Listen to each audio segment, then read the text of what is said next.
तो इस पर सरकार का क्या रुख है? क्योंकि सरकार को हम मानते हैं, जब सरकार का मतलब हम जब चुनते हैं सरकार को, वो एक ऐसी व्यवस्था है जो सारी चीजों को, हमारी पूरी व्यवस्था को गवर्न करेगी, तभी गवर्नमेंट कहा जाता है उसे। लेकिन अगर उसमें गवर्न करने की ताकत नहीं है तो ये लाचारी आखिर है क्यों? इस पर भी हम बात कर रहे हैं। हमारे साथ में सुमित जी हैं और मोनिका जी स्टूडियो में बनी हुई है, और साथ में हमारे संवाददाता पलक और शुभी मौजूद हैं। शुभी इस वक्त हमारे साथ मौजूद है। शुभी, आपके साथ भी पेरेंट्स हैं, उनसे भी कुछ जानना चाहेंगे?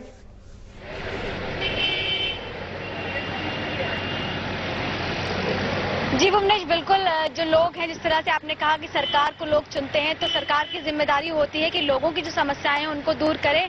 और इस समय जो अगर हम सबसे ज्यादा बात करें तो शिक्षा को लेकर काफी ज्यादा सवाल उठ रहे हैं, क्योंकि लगातार जो शिक्षा है वो बच्चों के लिए महंगी होती जा रही है, और ऐसे में पेरेंट्स की जो तकलीफें हैं वो लगातार बढ़ती जा रही है। और ये नियम है, कानून है, जिस तरह से आज सरकार ने भी कहा कि पीटीए, पेरेंट्स टीचर एसोसिएशन की सहमति के बिना, उन लोगों की रजामंदी के बिना फीस हाइक नहीं कर सकते हैं। लेकिन लगातार जो स्कूल है वो इन नियमों का जो है पालन नहीं कर रहे हैं, और ऐसे में समस्याएं जो है वो अभिभावकों के सामने निकलकर सामने आ रही है। और ऐसे में उनकी सबसे ज्यादा तकलीफें, हम सीधे अभिभावकों से बात करते हुए जानते हैं क्या क्या है उनकी तकलीफें।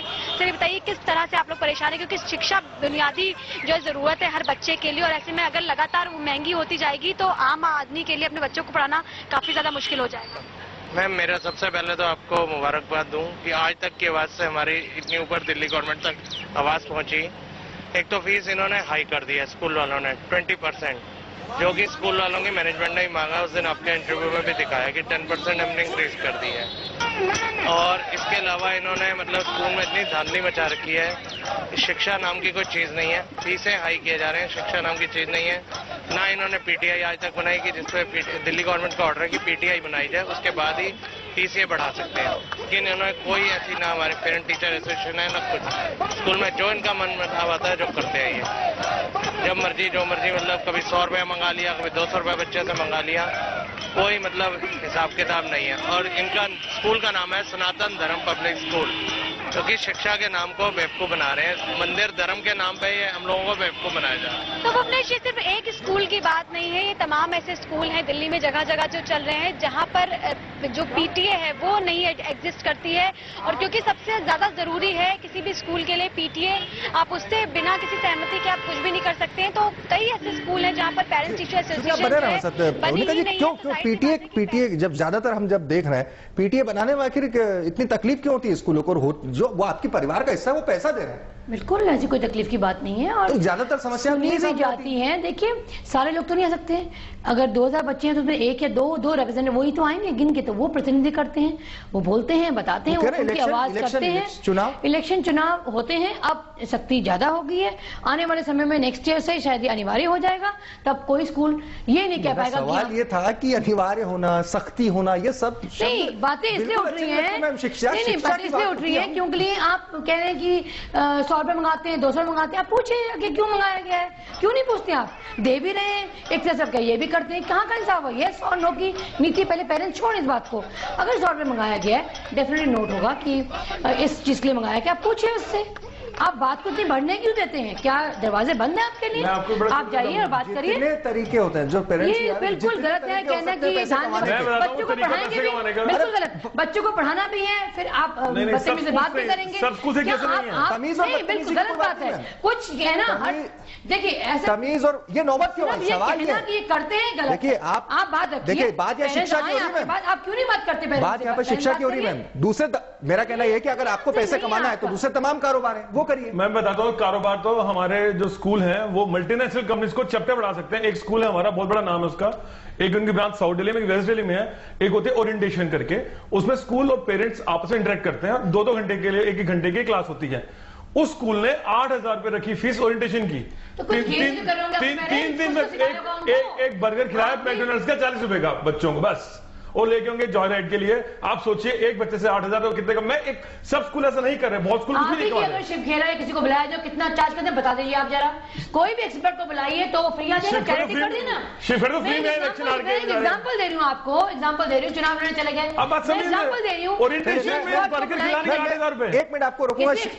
शिक्षा मंत्री का क्या कहना है इस सब मसले पर? आदरणीय शिक्षा मंत्री लवली साहब, सुन लेते हैं।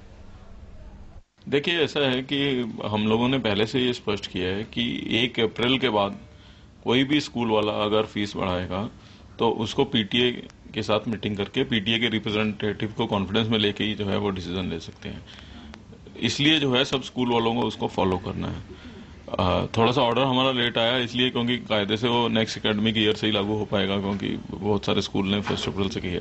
उसके बावजूद जैसे हमारे पास कुछ स्कूलों की अगर शिकायत, जैसे मैंने अखबारों के माध्यम से और कुछ लोगों ने माननीय मुख्यमंत्री जी को मेमोरेंडम दिया था, उसके माध्यम से 2-3 स्कूल्स का पता लगा रहा था। वहाँ ऑलरेडी हमने डिप्टी डायरेक्टर को पूरा केसेस के ऊपर लगा दिया है कि वो देखेंगे स्कूल वालों ने कितनी फीस बढ़ाई है और कैसे बढ़ाई है और क्या कारण है।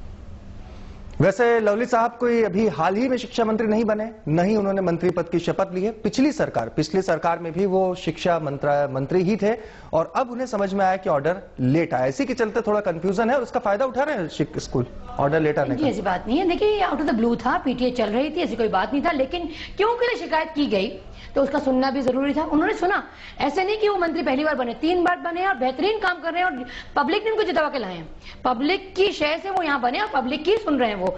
और हाँ, पीटीए का सवाल, पीटीए चल रही थी, जिन स्कूलों में प्रॉब्लम आई उन्होंने रेज किया तो एक रूल निकाल दिया गया। हमारे क्यों बोलना पड़ा कि आप स्कूल चलाइए, दुकान नहीं? जो स्कूलों को एक शिक्षा दी गई, शब्द है मैम, दुकान वाला, इस पर हम बात करेंगे कि दुकान वाला क्या होना चाहिए स्कूलों के लिए। मैं एक छोटी बात कहना चाहूंगा, अगर पीटीए एजुकेशन के अलावा देश में निजी स्कूलों को नियंत्रण करने का कानून बनना चाहिए, इस पर भी हम बात करेंगे। हमारे पहले परेशानी भी है सब लोगों की। हमारे साथ में पलक हमारी संवाददाता जुड़ी हुई है। पलक, जो शिक्षा मंत्री का ये कहना है कि जो पीटीए वाला जो आदेश है वो देरी से आया है, हो सकता है कि अगले सेशन से इस बात को लागू किया जाए, स्कूलों को करना पड़े या फिर स्कूल इसका फायदा भी उठा रहे हैं, इस पर पेरेंट्स की क्या राय है? बिल्कुल, पेरेंट्स लगातार यही मांग कर रहे हैं भुवनेश की पीटीए बनाया जाए और इनको आखिर बताया जाए कि कौन है वो मेंबर्स जो कि पीटीए का हिस्सा है। स्कूल लगातार ये बोल रहा है कि स्कूल में पीटीए है और रजामंदी रही है, लेकिन किसी भी पेरेंट को यहाँ पर पता नहीं है कि आखिर पीटीए में कौन है, कैसे इलेक्ट हुए हैं वो और वो नाम क्या है। अगले साल तक अब शायद ये रूल आ जाएगा परमानेंटली कि जब स्कूल को पीटीए रखना ही पड़ेगा और ये पेरेंट्स के नॉलेज में होगा। अब तक नहीं है, ऑर्डर लेट आया है, एजुकेशन मिनिस्टर का कहना है। क्या कहेंगे इस बारे में? आपने भी काफी कोशिश की है पीटीए बनवाने की या जानने की कि कौन है? देखिए, हमने पूरी कोशिश की, हमने कई बार स्कूल वालों से बात भी की कि आपके जो हमारे रिप्रेजेंटेटिव हैं, जो हमारे रिप्रेजेंटेटिव हमें रिप्रेजेंट करते हैं स्कूल के अंदर, कम से कम हमारे को उनके नाम तो बता दीजिए ताकि जो हमारी समस्या है हम उनसे जाके डिस्कस करें।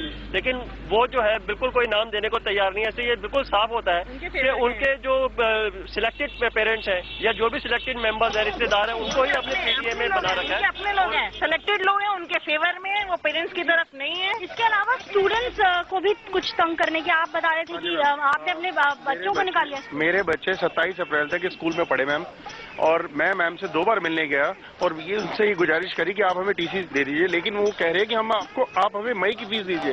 जब हमारा बच्चा मई में पढ़ा नहीं, मैंने उनको ये बताया एजुकेशन की कोई बुक दिखाओ कि जिसमें मई की फीस देना है, लेकिन उन्होंने ऐसा कुछ नहीं दिखाया। और यानी अप्रैल तक पढ़े बच्चे और भुवनेश, इनसे कहा गया है कि मई की फीस दें वरना इन्हें ट्रांसफर सर्टिफिकेट जो है वो नहीं मिलेगा। आप भी कुछ बताई थी। मैम, बच्चों को परेशान किया जाता है, जो फीस हाइक हुई है उसके लिए डायरी में नोट दिया है ऑलरेडी। जब इन्होंने मेरे को स्लिप दे दी है तो हमारी रिस्पॉन्सिबिलिटी है। जब एक छोटा बच्चा, फर्स्ट क्लास का बच्चा जब स्कूल में आ रहा है, उससे I card, report card, stationery सभी की पेरेंट्स से डिमांड की जाती है और बच्चे को टॉर्चर किया जाता है कि आप कल से स्कूल मत आइए अगर आपकी फीस सबमिट नहीं। इवन क्लास टीचर उसको अवॉइड करना शुरू कर देती है। बिल्कुल, यानी भुवनेश दिखाइए, नोट डायरी में लिखा हुआ है। जी भुवनेश, पेरेंट्स का कहना है कि नोट लिखवाया जा रहा है बच्चों के एल्मनाक में, जहाँ पर लिखा हुआ है कि आई कार्ड के लिए 50 रुपए दें और जो पे स्लिप्स हैं वो लेकर आए बैंक से। यानी कि स्कूल इस चीज की भी रिस्पॉन्सिबिलिटी लेने के लिए तैयार नहीं है कि अगर फीस जमा कर दी गई है तो उसकी रसीद स्कूल की तरफ से पेरेंट्स को मिले। जी मैम, बच्चों को इतना हैरेसमेंट किया जाता है कि बच्चे घर में आके रोते हैं कि हम कल स्कूल नहीं जाएंगे, अगर हम फीस की स्लिप नहीं दिखाएंगे तो हमें मैम डांटेंगी, हमें सर डांटेंगे। इस वजह से टॉर्चर, मेंटली टॉर्चर किया जाता है उनको। मैम, आज सुबह का ये केस है। एक लेडी आई थी अपनी छोटी सी बच्ची को लेके, उस बच्ची के पेरेंट्स नहीं है, वो अपनी बुआ के साथ रहती है, वो आई थी साथ में लेके, उनके पास लो इनकम का सर्टिफिकेट भी है।